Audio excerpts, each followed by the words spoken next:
स्पष्ट कर दिया है कि ये महज अफवाहें हैं, मगर पर्दे के पीछे बहुत कुछ हो रहा था। पूरे घटनाक्रम को जानने के लिए देखिए यह विशेष पेशकश। नमस्कार दोस्तों, एक chief justice of India DY Chandrachud ने पूरी मोदी सरकार की नींव को हिलाकर रख दिया है। याद कीजिए दोस्तों, अभी इस वक्त उनकी अदालत के सामने महाराष्ट्र का मामला है। याद कीजिए, जब इस मामले पर बहस हो रही थी तब chief justice of India DY Chandrachud ने उस वक्त के राज्यपाल भगत सिंह कोश्यारी के किरदार पर सख्त टिप्पणी की थी और यह तक कहा था कि भगत सिंह कोश्यारी के किरदार से अलग अलग राज्यों में सरकारों को गिराने का बढ़ावा मिलेगा। आपको याद होगा, उसके बाद पूरा जो भाजपा का प्रचार तंत्र है वो DY चंद्रचूड़ के खिलाफ हो गया था।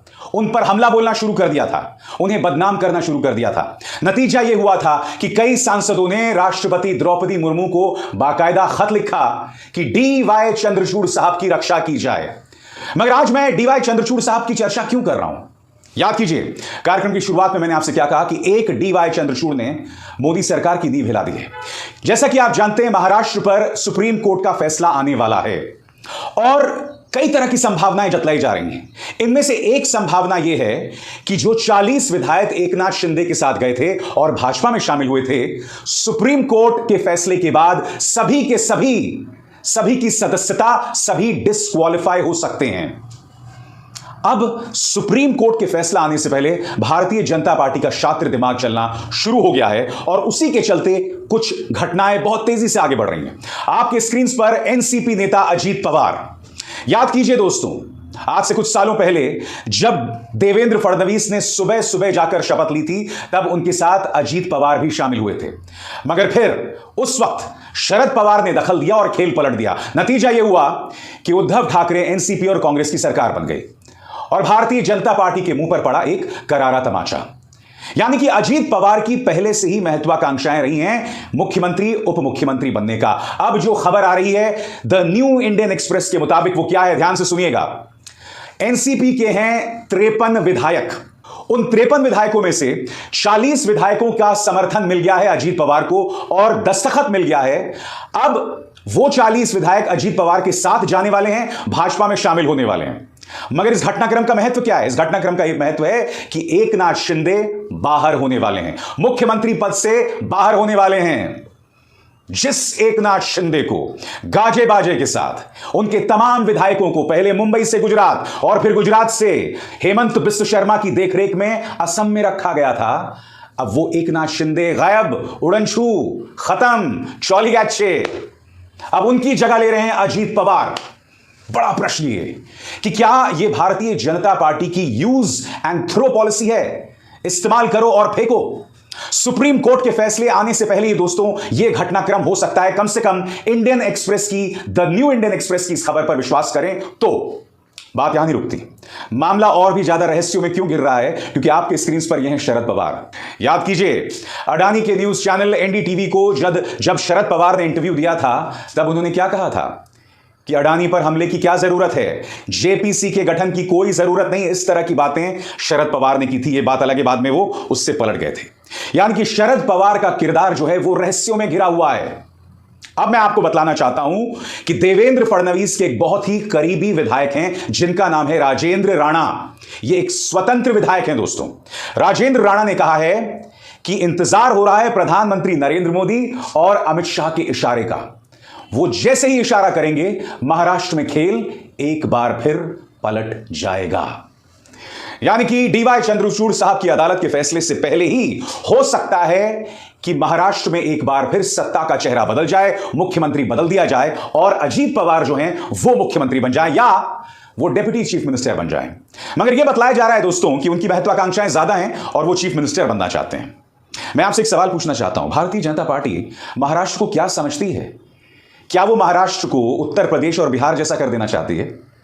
मैं समझना चाहता हूं क्योंकि बाकी दो राज्यों में आपकी हरकतें दिखाई देती हैं। महाराष्ट्र में मैं आपको बताता हूं क्या क्या हो रहा है। सत्ता परिवर्तन लगातार हो रहा है, ये तो आप देख ही रहे हैं, number 1। Number 2, T Raja Singh Maharashtra की गली गली घूमकर भड़काऊ भाषण दे रहा था। यानी कि वहां पर दंगे का माहौल पैदा किया जा रहा है दोस्तों। यह मामला इतना गंभीर था कि जस्टिस जोसेफ और जस्टिस नागरत्ना को इस मुद्दे पर दखल देना पड़ा था और महाराष्ट्र सरकार को नपुंसक तक बताया था। मैं आपसे पूछना चाहता हूं, आजाद भारत के इतिहास में ऐसा कितनी बार हुआ है जब जजेस ने किसी राज्य सरकार को नपुंसक, शक्तिहीन बताया था? शब्द था अंग्रेजी में इंपोर्टेंट, जिसका अनुवाद या तो नपुंसक होता है या शक्तिहीन होता है। महाराष्ट्र में एक तरफ सत्ता लगातार पलट रही है, नंबर 2 माहौल को बर्बाद किया जा रहा है, नंबर 3 महाराष्ट्र के कई प्रोजेक्ट्स को गुजरात को भेजा जा रहा है। यही नहीं दोस्तों, भाजपा का यह भी प्लान है, जैसे कि आप जानते हैं कि मुंबई जो है वो माया नगरी मानी जाती है, यानी कि बॉलीवुड का केंद्र। यह बताया जा रहा है कि बॉलीवुड को अब मुंबई से उत्तर प्रदेश शिफ्ट करने की कोशिश है। याद कीजिएगा, मुख्यमंत्री आदित्यनाथ मुंबई पहुंचे थे, तब उन्होंने कई फिल्म स्टार्स से मुलाकात की थी, सुनील शेट्टी, विवेक अग्निहोत्री, अनुपम खेर, तमाम लोगों से उनकी मुलाकात हुई थी, याद है आपको? और उसी मुलाकात में सुनील शेट्टी ने उनसे हाथ जोड़कर प्रार्थना किया था कि ये जो आपके बजरंग दल हैं, हिंदू सेना वाले हैं, इनसे कहिए ये बॉयकॉट वगैरह जैसी चीजें ना करें, इससे बॉलीवुड को नुकसान होता है। ये बात उन्होंने मुख्यमंत्री आदित्यनाथ के सामने कही थी। यानी कि भारतीय जनता पार्टी एक एक करके महाराष्ट्र, जो कि इस देश की आर्थिक नब्ज है, उसे बर्बाद करना चाहती है, मुंबई को बर्बाद करना चाहती है, बॉलीवुड को बर्बाद करना चाहती है। क्योंकि आप सब जानते हैं कि किस तरह से, चाहे शाहरुख हो, आमिर हो, सबकी फिल्मों को बॉयकॉट करने का ऐलान कौन करता है? भाजपा का प्रचार तंत्र करता है। यानी बॉलीवुड बर्बाद करो, देश की आर्थिक नब्ज, महाराष्ट्र में अराजकता लाओ टी राजा सिंह जैसे विधायकों के जरिए, और सत्ता परिवर्तन लगातार होता रहे, बार बार होता रहे। दोस्तों, खबरें यह भी आ रही हैं कि कांग्रेस के भी विधायक जो हैं वो जा सकते हैं, मीडिया रिपोर्ट्स के मुताबिक। मैं आपसे एक सवाल पूछना चाहता हूं, क्या इन राजनेताओं का कोई ईमान नहीं है? अगर अजीत पवार साहब जाते हैं तो उन पर एक बहुत बड़ा सवालिया निशान होगा कि क्या आपकी कोई राजनीतिक विचारधारा नहीं है कि आप इधर से उधर कूद जाते हैं? शर्म नहीं आती इनको? और अगर कांग्रेस के विधायक छोड़कर जाते हैं तो उन्हें भी शर्म आनी चाहिए कि तुम्हारी कोई राजनीतिक विचारधारा नहीं है। ईडी के इनकम टैक्स से डर से इस तरह से आप अपनी पार्टी को छोड़ के भाजपा के दामन में जाकर छुप जाएंगे या उनके आंचल में जाकर छुप जाएंगे? ये कैसी राजनीति है? इस पर सवाल किया जाना चाहिए। और सबसे बड़ा प्रश्न, भारतीय जनता पार्टी आखिर महाराष्ट्र को क्यों बर्बाद कर रही है? क्योंकि महाराष्ट्र में यह सब इसलिए हो रहा है क्योंकि हमारे राजनेताओं का कोई ईमान नहीं है। ये तमाम सवालात हैं जिससे इन तमाम राजनेताओं की नीयत पर शक होता है। मगर सबसे शॉकिंग बात, महाराष्ट्र को बर्बादी की तरफ ढकेला जा रहा है, दंगों की तरफ ढकेला जा रहा है। वो जो इस देश की आर्थिक नब्ज है उसे बर्बाद करने की कोशिश की जा रही है, उसके प्रोजेक्ट्स को गुजरात भेजा जा रहा है, राजनीतिक अस्थिरता पैदा की जा रही है। मैं आपसे पूछना चाहता हूं, इन 3 चीजों का कॉकटेल, राजनीतिक अस्थिरता, सांप्रदायिक दंगे और आर्थिक नब्ज पर हमला, इन 3 चीजों का कॉकटेल महाराष्ट्र के लिए बहुत घातक होने वाला है। क्या भारतीय जनता पार्टी को इस बात का अंदाजा है? ये सवाल किए जाने चाहिए और इससे पीछे नहीं हटा जा सकता। दोस्तों जाहिर सी बात है, इस पर शिवसेना की भी प्रतिक्रिया आई है। उद्धव ठाकरे क्या कहते हैं कि मेरी पार्टी के साथ विश्वासघात किया जाएगा। अब खबर आ रही है कि अन्य पार्टियों के साथ भी विश्वासघात किया जाएगा। यह बात कह रहे हैं उद्धव ठाकरे। क्या कहते हैं संजय राउत आपकी स्क्रीन पर? संजय राउत कहते हैं, जिस तरह से शिवसेना तोड़ी गई उसी तरह से एनसीपी को तोड़ने की कोशिश हो रही है। यानी कि न्यू इंडियन एक्सप्रेस जो दावा कर रहा है वो दावा गलत नहीं है। यह बात खुद संजय राउत कबूल रहे हैं, उद्धव ठाकरे कबूल रहे हैं। और असली मुद्दे उनसे लगातार भाजपा बच रही है। याद कीजिए दोस्तों, रविवार को क्या हुआ था? महाराष्ट्र भूषण समारोह, करीब 10 लाख लोग जमा हुए थे। देश के गृह मंत्री अमित शाह, देवेंद्र फडणवीस और एकनाथ शिंदे थे। यह समारोह होता है सुबह 8 से लेकर 1 बजे तक। कड़कड़ाती धूप में नवी मुंबई में यह समारोह होता है। कम से कम 13 लोग गर्मी की वजह से मर जाते हैं दोस्तों। एक सामान्य सा सम्मान समारोह जैसे भाजपा ने चुनावी रैली में बदल दिया। 13 लोग मर गए। कोई पापा की परी, कोई गुल्लू या कालू इसकी चर्चा नहीं कर रहा है। मगर कल्पना कीजिए दोस्तों, अगर इसी रैली को राहुल गांधी ने संबोधित किया होता तो ये लोग कितना बड़ा बवाल करते। मगर सब खामोश हैं, कोई बात नहीं कर रहा है इसकी। क्यों? 13 लोगों की मौत हो गई है। और मैं आपको बतलाना चाहूंगा, उस रैली में अमित शाह ने कहा था कि इतनी गर्मी में लोग बैठे हुए हैं, मेरी नजर जहां जहां जा रही है वहां पर भीड़ है। यह महाराष्ट्र में हुआ है और इस खबर को पूरी तरह से ब्लैकआउट किया गया है। सुनिए अमित शाह ने क्या कहा था। जहां तक नजर न पहुंच पाए,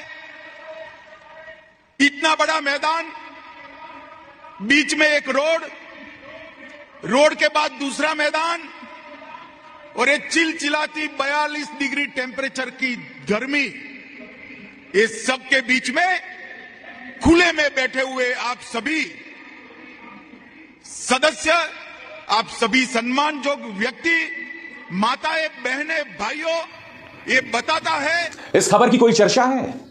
महाराष्ट्र सरकार की प्लानिंग पर इतना बड़ा सवाल। सबसे पहली बात, एक सामान्य सा सम्मान समारोह था, आपने 10 लाख लोगों को क्यों बुलाया? उनमें से 13 लोगों की मौत हो गई, किसकी जवाबदेही तय की गई? बताइए ना, किसकी जवाबदेही तय की गई? यह सब हो रहा है महाराष्ट्र में, मीडिया इसकी चर्चा तक नहीं कर रहा है। कितने शर्म की बात है। मगर इस मंच पर हम सवाल करते हैं दोस्तों, हकीकत आपके सामने लाते हैं, और हकीकत यह है कि एक डीवाई चंद्रचूड़ साहब की अदालत का फैसला जो अभी आया भी नहीं है, उससे पहले ही भारतीय जनता पार्टी हिली हुई है। अभिसार शर्मा को दीजिए इजाजत। नमस्कार। स्वतंत्र और आजाद पत्रकारिता का समर्थन कीजिए, सच में मेरा साथी बनिए। बहुत आसान है दोस्तों, इस ज्वाइन बटन को दबाइए और आपके सामने आएंगे ये 3 विकल्प, इनमें से एक चुनिए और सच के इस सफर में मेरा साथी बनिए।